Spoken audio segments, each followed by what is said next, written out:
You're listening to episode 99 of Literacy in Color. Today's episode is one of my favorite kinds of conversations because it gives us a real-world look at what literacy transformation can actually look like inside a school.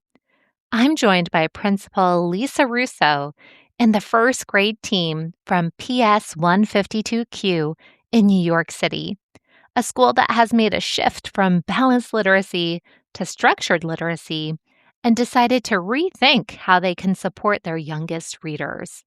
Together, they implemented a walk-to-read model using the Reading Ready program developed by Dr. Katie Pace Miles, and they saw tremendous success along the way. In this conversation, we talk about leadership, teacher buy-in, targeting foundational literacy skills, and what happens when an entire team commits to doing what's best for kids, even when change feels a little scary.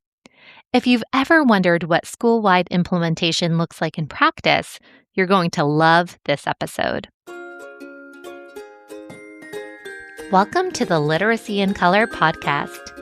I'm your host, Michelle Sullivan, a science of reading advocate with over a decade of experience as a reading interventionist and literacy coach. I'm passionate about making evidence-based instruction both effective and engaging. If you're interested in captivating our learners on reading fluently and understanding language, or as I like to call it, keeping it colorful, then you've found the right place.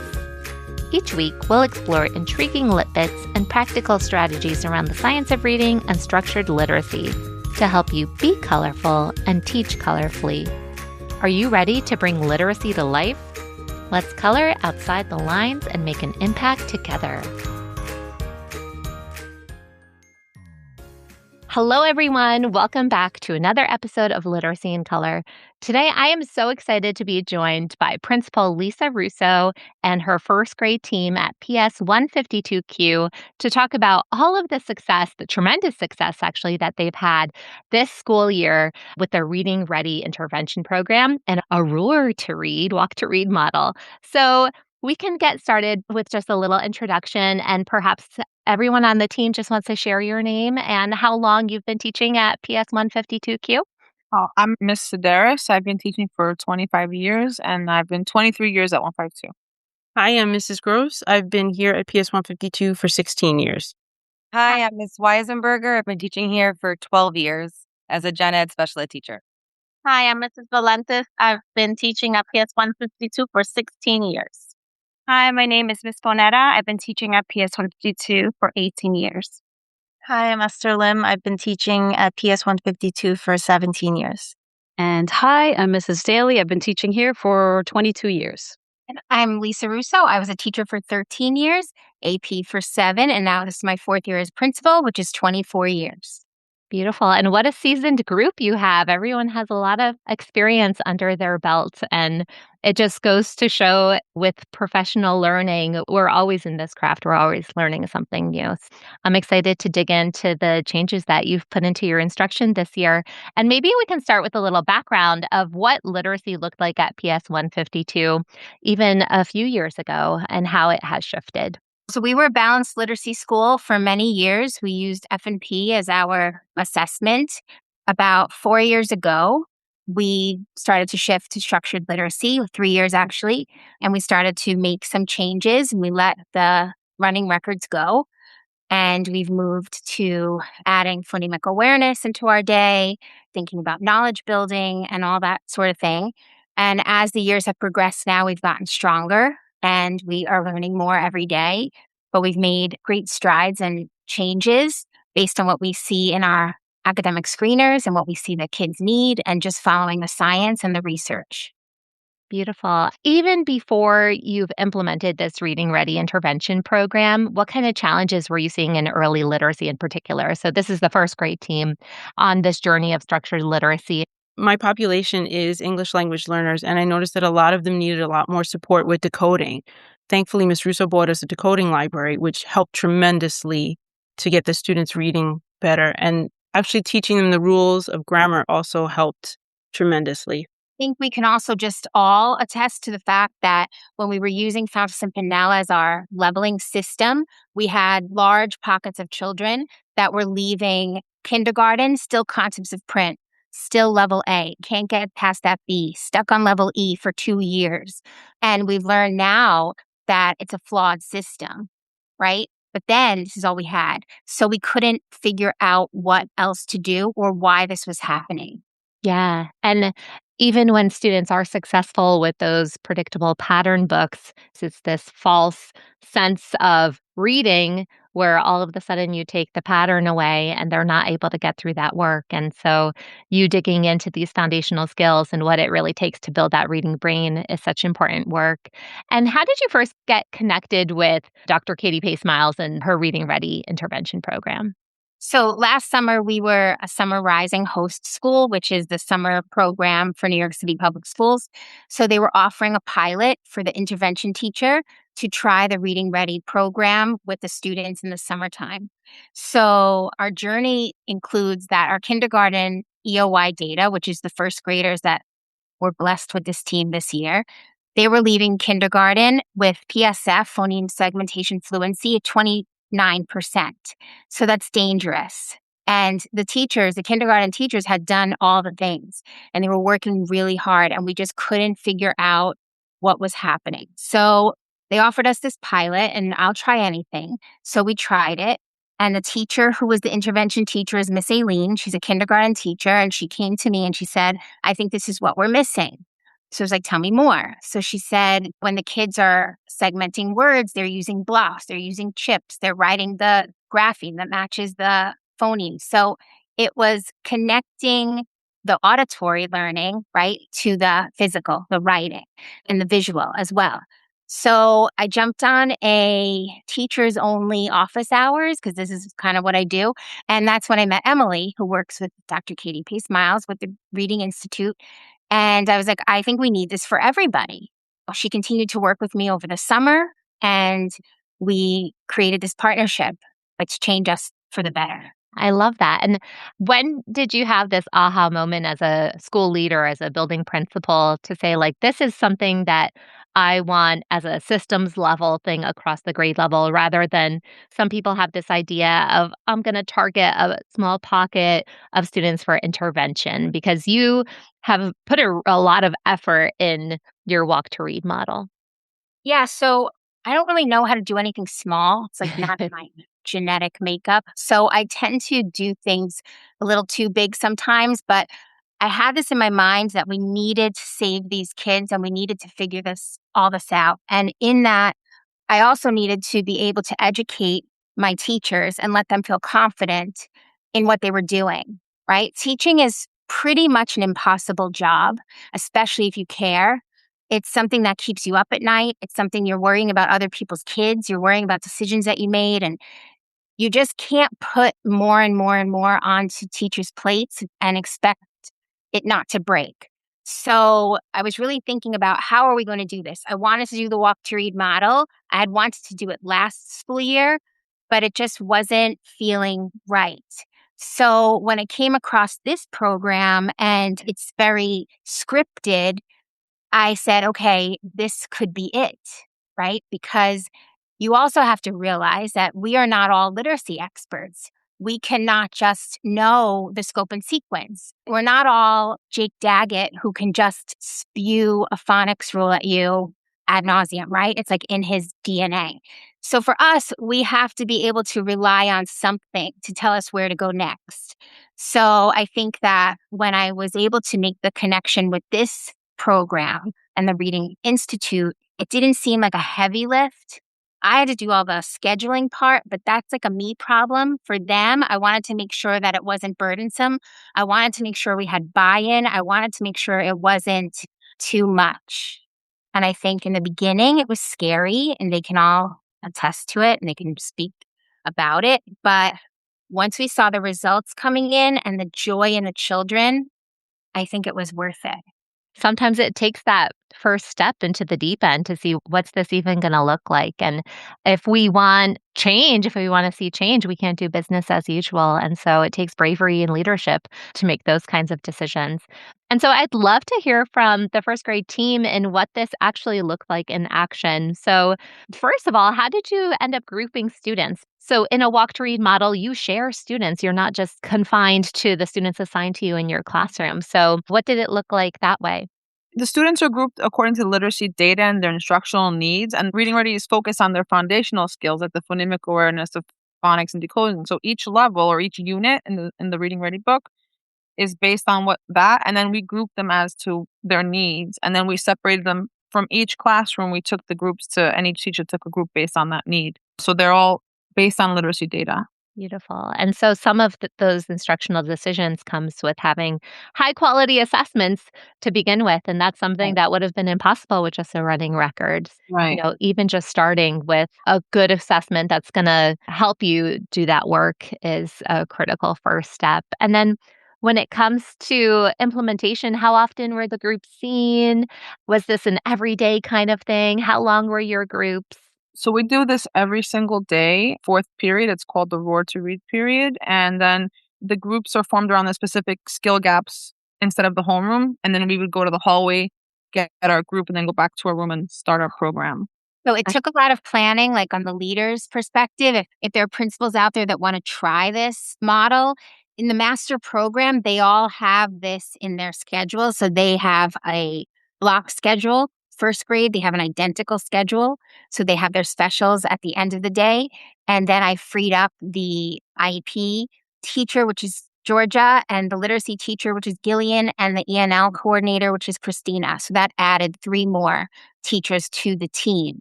And that could allow the classes to be smaller, the groups to be smaller. But I also intentionally put them in rooms that they're all in the same hallway because we have little guys moving around. So it's not impossible. It just takes a lot of forward planning. And I think it ended up that the kids really enjoyed it as a highlight of their day. I'm going to add that Ms. Russo had made up color-coded necklaces for them. So even though we're always a little afraid to let the kids go on their own, they ran the program better than we did sometimes, and they knew exactly where to go. They matched their color to their teacher every day before class. We all have our own systems of how to get your necklace so you know where you're going. And then that way there's no, where do you have to go? Everyone had a place and everyone knew that place. And even mid-year, we switched and we reassessed our data. We gave a new assessment from the Reading Ready program. We regrouped them. They went to different teachers, and the kids seamlessly knew okay, well, I'm the purple group, so I'm going to Miss Gross, and I'm the blue group, so I'm going to Miss Lim. Just having an organized structure really helped. I love that. And I think when you start off with those really strong routines and procedures, they really become self-sufficient. It's like you have to just set them in place and then you see them fly. Does forming your skill-based groups feel a little mysterious? You have the screening data, but you're still asking, okay, how do I use this to move students forward? A good friend of the podcast, Dr. Stephanie Stoller, runs the Reading Science Academy, and she created an exclusive grouping resource bundle free for Literacy in Color listeners. You'll get Stephanie's cheat sheets for grouping students at the beginning, middle, and end of the year, plus a video that walks you through a real classroom example. And June is the perfect time to dig in before fall screening. I'll always proclaim that I myself am a proud Reading Science Academy member for life, and I can genuinely say that the quality of the resources and professional learning is top-notch. The Facebook community is also one of the most supportive spaces I've experienced. Reading Science Academy is honestly one of the first places I go whenever I have a question about literacy instruction or assessment. So go to readingscienceacademy.com/color to get your free grouping resource bundle today. And you talked about reassessing mid-year and changing things up. So tell me more about the flexible grouping. And was the reorganization kind of beginning, middle, not really end, but how did that look like if you had to move some kids around? the program Reading Ready does have assessment 1, assessment 2, assessment 3 that you can use throughout the year. So we did use it. It's identical. It does blending and phonemic awareness, and based on how many questions or how many words or sounds they get correct, they get placed into units. So initially in the beginning of the year, most kids got placed into unit 1, except of course there's like a few high flyers that ended up in a higher level or a higher unit. But in the middle of the year, we gave that assessment again. And I mean, of course, it was amazing to watch that they went from reading these nonsense words to like just the sounds and now knowing them seamlessly. So we took that data. Where did these kids fall? Did they fall in unit 1, unit 3, unit 5, or were they beyond the program, which did end up happening, which was kind of the beauty of the program in its entirety, I think. So we used that data, and then we were like, okay, well, we also want the kids to experience different teachers so that you get a different method, right? We all teach and talk a little differently. So mid-year, we switched the groups and also the teachers. We had the opportunity, like, if you were teaching in the unit 1 group, now try the unit 8 group. So I think we all got to do something different. So it wasn't just routine and rote for us. Like, we got to experience different things. And then the kids got a new teacher, a new unit, and it put them where they belong at that point here because everyone grows differently, right? So we got to see that the groups changed a lot, which was kind of cool. Even throughout, we did some swapping. Like if they noticed certain kids in their groups were moving a little bit faster than other kids, we did not much, but we did some swapping. So they had the freedom to really do what they needed to do. Yeah. And then how does the group size compare? Like, what's your typical group size for a regular classroom and then for your Roar to Read? Our Roar to Read program had fewer students. So I have a class of 16 right now, and my group was about half of that. I had 8 students. So some of us had 8, some of us had 9. So it was comparable to that. We tried to keep that group much smaller than our actual class size. And that really helps when you're able to give that directed feedback on the spot. It's so much more manageable with that smaller group. And what were some of the other logistics? The program comes with suggestions for different materials, chips, cubes, all of those sorts of things. So tell me how you managed the delineation of some of the materials that made the program possible. I think whatever we asked for, Lisa would buy us. She probably spends too many hours on Temu looking for things for us. She gave us, like kits and chips and blocks we wanted for nothing.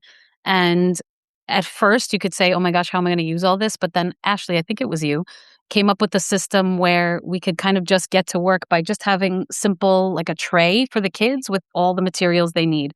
Dry erase marker, chips, blocks, whatever it is, so that it made it more seamless. Because when you first start, you're kind of a little unsure of yourself. It is scripted, but you're like, it's a little stifled. But once we got into, like you were saying, all those tiny little, the nuances of it, and you figured out what was going to work smoothly, it became seamless. The kids all had their own little, like you said, trays or bins. We all had our own little system. They knew where to get it when they came in the room. And you start with blocks, then you move to chips, then you move to markers, you move to letter tiles. And it it takes time to do those things. But at first we were like, how are we going to get all this done in this time period? It's going to be crazy impossible. But no, it's really not. If you once you had everything there, the kids move quickly. Like it's not a million resources. It's a few things here, a few things there. And so if you have a group together and you're ready, we had more than enough time to hit every part of the program. And like, again, organize, have everything ready, and it moved seamlessly. The decodable book. So even if we didn't have enough for the kids, I used the project reads where you can find a short passage for each student to have in front of them. So nice. Your team is just so blessed. I know Principal Russo, she moves the mountains in making sure that her teachers are equipped to have what they need to be successful. And that just speaks volumes to her leadership style. A lot of principals can take note of the actions that she takes day in and day out. And in terms of timing too, like how big a chunk of time was this every single day? Between 25 minutes to 30 minutes, 5 days a week. Nice. And so for school leaders or other teachers listening who are like, oh my goodness, how did you find the 20 minutes or half an hour to make this happen in tight transitions, shifting students from one classroom to the next? How did you protect that time block to make sure that that was a priority in your day? And also, maybe this is for Principal Russo, but what did scheduling look like behind the scenes to make sure that you were able to carve that out on your end? Miss Russo put it into the master schedule as fourth period each day. Each period in our school is 50 minutes. So we had the time to walk over, collect our students, walk back, and complete the lessons. It's treated as a priority instructional block. Meetings, announcements, pullouts, other interruptions are minimized. We try to always make sure that we get to it in our schedules. Obviously, certain things might happen that we won't have it a certain time, like state testing, things like that. But most of the time, we did protect the time and make sure that the students were getting all the benefits. I think what's incredible about this team as well is that they looked out for one another. Georgia or Gillian or Christina, they're on different trainings with their positions, right? Everyone else is a classroom teacher, so their schedule is more set. But if Georgia had something, then Mary and Ashley would take her kids, or Thecla and Esther, so wherever the children should go, they figured it out, and in the beginning it was like, well, we have this or we have that. And then after a while, they just started figuring it out on their own. And I trusted them to do it because they know more than I do when it comes to what's going on up there. But I think, like Georgia said, we protected the time. So they say, like, you make time for what's important to you. And this was really important to me. And I'm glad that they all feel it was really important also. But when I was doing the master program in the summertime, I had to figure out how to get everybody free at the same time. So once I did that, the rest was really on them. And they rose to the occasion a million times over. Yeah. And this requires like a lot of collaboration as a team, as a grade level to be on board, to be, speaking the same language on the same page. I mean, this is a shift from prior years. How did it feel even sharing students? I've heard a little pushback from other teachers hearing about walk to read models like, oh no, these are my students. Like, I can't give it to the teacher down the hall. She doesn't teach like I teach. What if she doesn't teach them as good as I do? Or like you become protective of your students. How did you overcome those kinds of anxious feelings? At first, it might feel unfamiliar because we're used to teaching only our own class. For myself, Gillian, and Miss Christina Bonetta, we pull small groups, so we're used to this. So for the classroom teacher, it might feel a little bit unfamiliar, but over time, it becomes like an empowering thing because each teacher becomes invested in each first grader's success. So I think that after a couple of weeks, people just get used to it really, and they see the benefit. And it's nice for the kids too because they like to switch around. I think they find it more interesting to move around and meet new teachers and interact. It also felt strange in the beginning because they were my students, but once I saw like it was beneficial for them, it's our student, not just my student. Now it's our kids. I think that we all kind of had to put our ego aside a little bit. And I think teachers in general, this like possessive, like they're mine.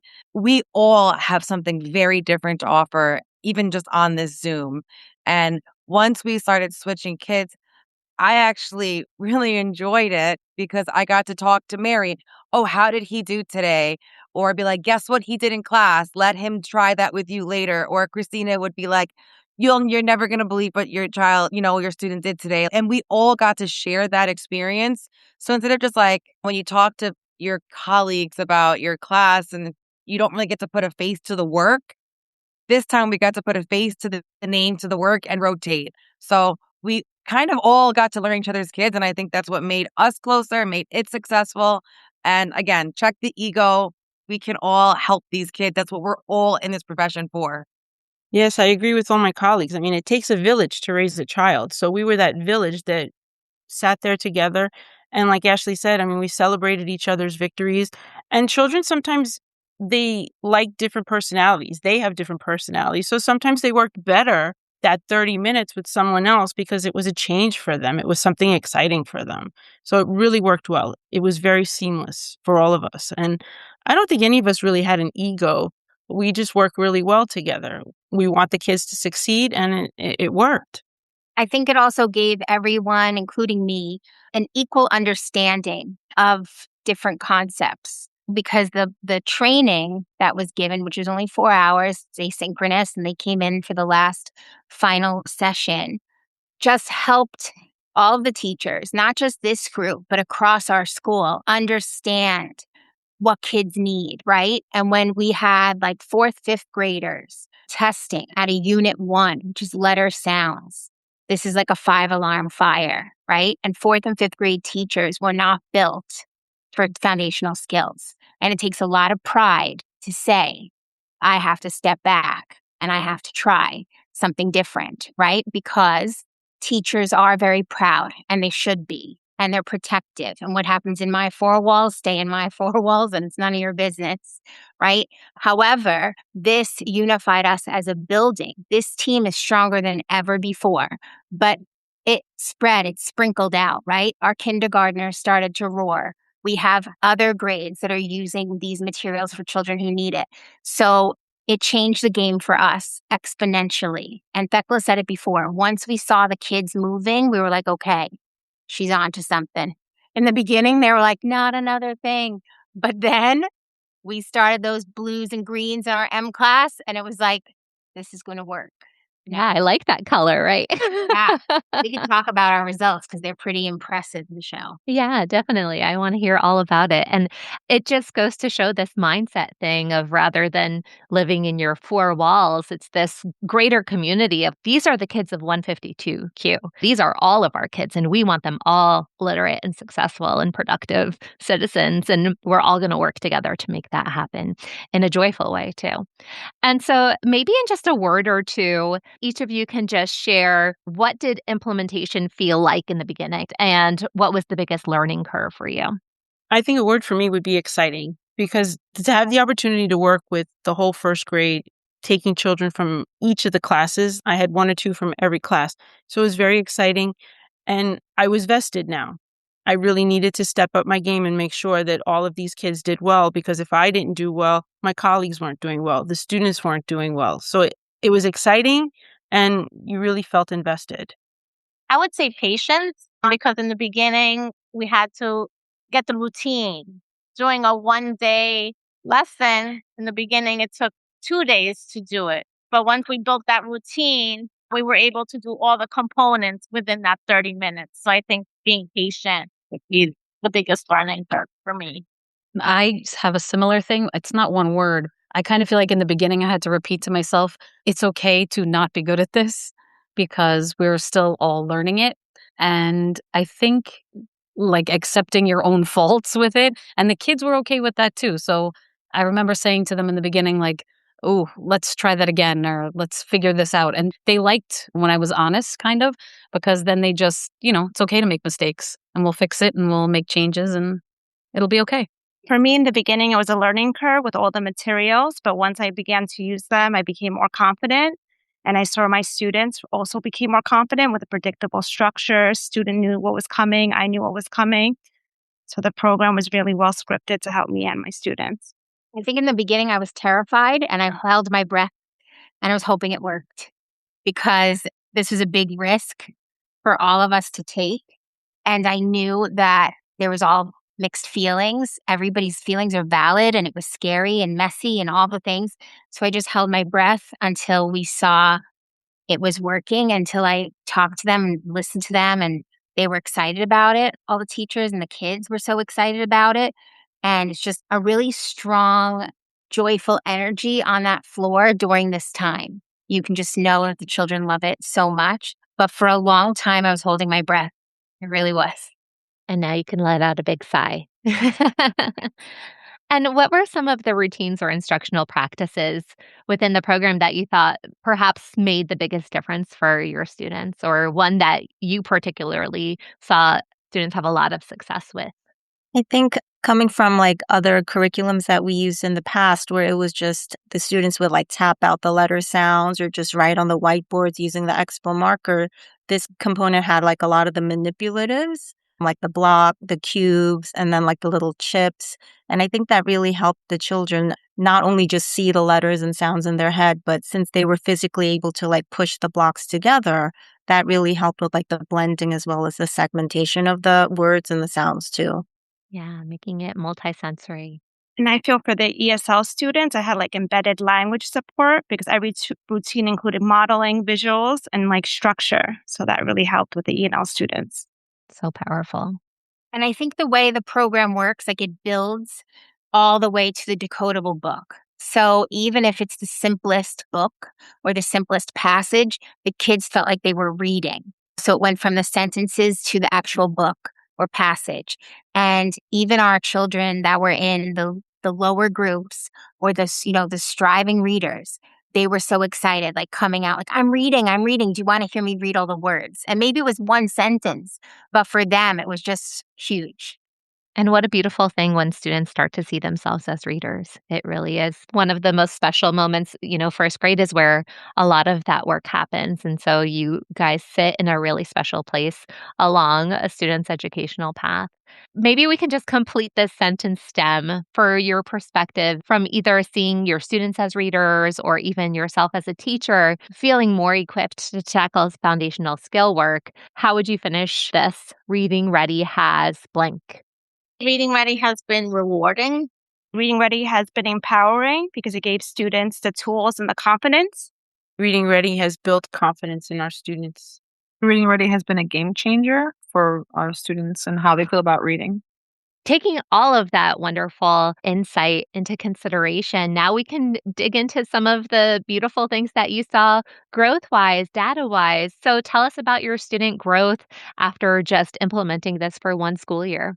So here we go. I have it all. The numbers don't lie. Numbers don't lie. So at our BOY, we use M-Class Dibbles 8 for our screener. And in the beginning of the year, our composite score for our grade 1 kids was 55%, and we're ending at 74%, which is a 19% growth. When you dig deeper, I shared earlier the biggest worry was that PSF, right? Leaving kindergarten. And they increased by 53% in PSF. So these kids are leaving first grade at 77% proficient in phoneme segmentation fluency. And that's the reason why that's what we were looking for, right? Because the research shows and says that when you add the manipulatives, when you add the multisensory approach, it is when the learning sticks, right? And we read Making Words Stick by Katie Pace Miles and Molly Ness. And both of these ladies have visited our school. It says that there as well, right? So it worked. That's why we did this. And 53%, that is huge. But even our decoding, Mary mentioned our decoding, right? So our nonsense word fluency, we were at 65%. We're at 82%, 17% growth. Our ORF, they have a 25% growth. So at the end of the day, we are sending readers to second grade. Every child in first grade is a reader. Some of them are striving readers. Some of them are advanced readers. But every single child in this grade is a reader. And that's because of this team and because of the efforts that we have all put in collectively to make sure that it was a non-negotiable. That's incredible. All of the heart eyes and clap emojis and anything that we can share your way. You get all the accolades for doing the good work. And it's so empowering to hear about the numbers that you can attain in just a year. And sometimes we can think like, oh, I made some changes, but I'm not quite seeing the results. Like it really is systems change. It really starts with strong leadership, having a vision, making sure that teachers are equipped to do this work and not just putting the onus of like figure it out on your own, but it's this collaboration and that shows in your success and being able to get the results that you have. And it's going to be exciting to see the trajectory of this cohort of students in second grade and how the numbers will continue to rise. And so what are your plans for next year to continue to this good work? Well, I'm always thinking. I don't sleep. So we are going to continue, right? We have to. This worked really well. And our kindergartners, they started to roar twice a week. So they were after the MOY, and our kindergarten made incredible gains also. So my plan, I have to do some reflecting over the summer and really look at the data, but I really want to roar all the way to grade 5. So we'll see how good I can do this. Brennan Chandler works with us in our 4th and 5th grade. So we have some plans, Brennan and I, for a Fluency Flex, but that's probably another podcast. But I think we have to keep roaring because these children deserve it and because these teachers are proud. And we are so invested in this and we know it works. So I need my grade 2 team, my future grade 2 team to hold on tight because this is the strongest grade 1 we have ever had. They've got work to do. We need to keep this momentum, right? So I think we'll move our roar definitely into second grade. Since our K is coming up a bit stronger, maybe we'll just roar twice a week. We'll see what I can do, but I think everyone needs a little bit of this in their lives. I love it. And just so everyone knows, they have a mascot, Rory. Yes, we do. Which makes it cute and punny. And we have to do a spoof of a Katy Perry song now. You may already have one for your school. We definitely do sing Roar at our graduations, and we even did a school-wide flash mob for Roar on our 152 day, but we don't have a reading-based song yet. Maybe I have to connect with one of those. There's all those influencers that do these literacy songs, right? Yeah. Write Roar for us and reach. Put it on the to-do. So fun. And so what advice would you give to a grade level team listening who's like, wow, I am so inspired and intrigued and maybe building leadership will attempt a walk to read intervention model like this? What would you suggest moving forward for those wanting to start this good work too? I can just say, try it. You have to just jump in and try. Everyone's going to be afraid. I mean, full disclosure, the Reading Ready program was written for a 1-to-1. Yeah. So we broke the mold, right? And there was a lot of questions, like, Lisa, the videos are showing one child. And I was like, I know, but it's okay. We're going to try. So even when Katie came, she was like, we've never seen anyone do it like this before. But someone has to be first and someone has to take a risk. Because we are in the business of other people's children and we are in the business of giving them the right to read. So we're going to do whatever it takes.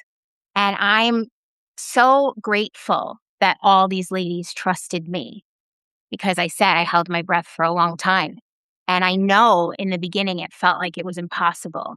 They are a testament to a great team, collaboration, and caring for kids. And if you do all those things, you're going to have growth.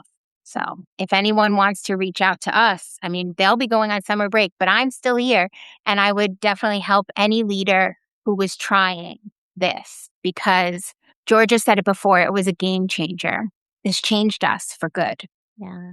And one of the beautiful things is as you're learning new information, as you learn more about the science of reading, as you learn more about implementation science, research to practice, like all of these evidence-based practices, you don't have to learn them next year. You know them. Now we refine, we get better. Maybe we have a new batch of kids and you get some curveballs thrown your way. It might not be always seamless, but you're coming with even more knowledge to the table and you're always growing and learning. So kudos to the teachers who are the forever learners because they're the real change makers too.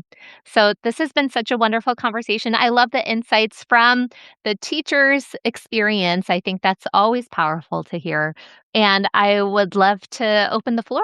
You can share where listeners can connect with you further. I know, Lisa, you have posed yourself to give all the advice to any leaders who are seeking it. Be careful what you say. I know. No. You can check out our website at ps152q.org. Also follow us on Instagram at ps152q or at Little Extra Literacy. That's where we are, and you can learn more about us there. Beautiful. Any final thoughts from the first grade team? Maybe just happy summer. Yeah, happy summer. Well deserved. Everyone just relax. Thank you so much for tuning into Literacy in Color. I hope today's episode left you feeling both inspired and equipped with something new to add to your teaching toolkit. If you're enjoying this podcast, it would truly mean so much to me if you'd leave a 5-star review. It helps other educators find the show and join our colorful community. And don't forget to hit the follow or subscribe button so you never miss an episode. For more tips, tools, and resources, be sure to check out the links in the show notes at michelleandthecolorfulclassroom.com. Thanks again for listening, and I'll catch you next week. Until then, be colorful and teach colorfully.